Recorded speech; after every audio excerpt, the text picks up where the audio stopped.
Welcome to my channel అండి. ఇప్పుడు పప్పు మామిడికాయ చాలా ఈజీగా ఎలా చేసుకోవాలో చూద్దాము.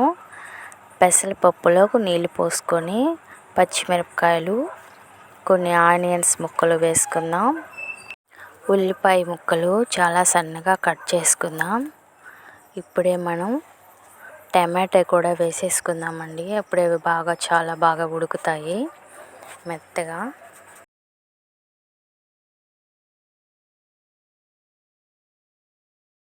ఇప్పుడు మామిడికాయ ముక్కలు కట్ చేసి పెట్టుకుందాం.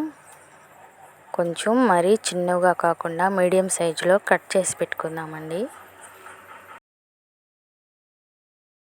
ఇప్పుడు పప్పు బాగా ఉడికి తెల్లుతున్నప్పుడు ఇప్పుడు మనం మామిడికాయ ముక్కలు వేసుకుందాం.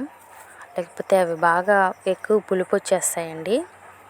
ఇప్పుడు మనం కొంచెం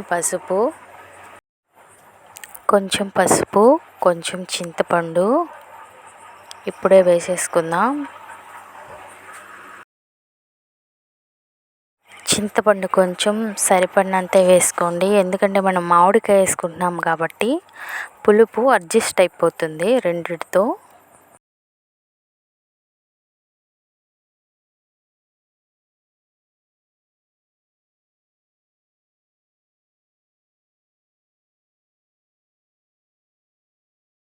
ఇప్పుడు మనం మెత్తగా ఉడికిపోయిన పప్పు గుత్తి తీసుకొని మెత్తగా రుబ్బుకుందామండి. మెత్తగా రుబ్బుకుందాం.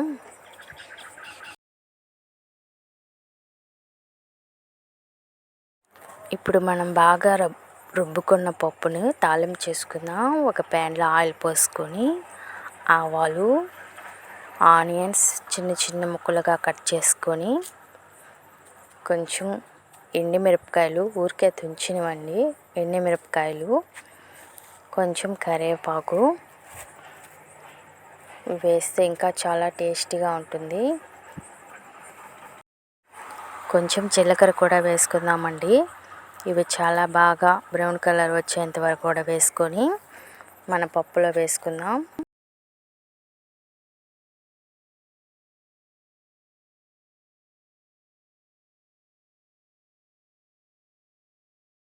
చూసారుగా పప్పు మామిడికాయ అండి, చాలా టేస్టీగా ఉంటుంది.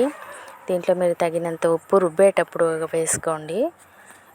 చూసారుగా, చూడడానికి చాలా టేస్టీగా ఉంది, తినడానికి కూడా ఇంకా చాలా టేస్టీగా ఉంటుంది. Thanks for watching. Please subscribe.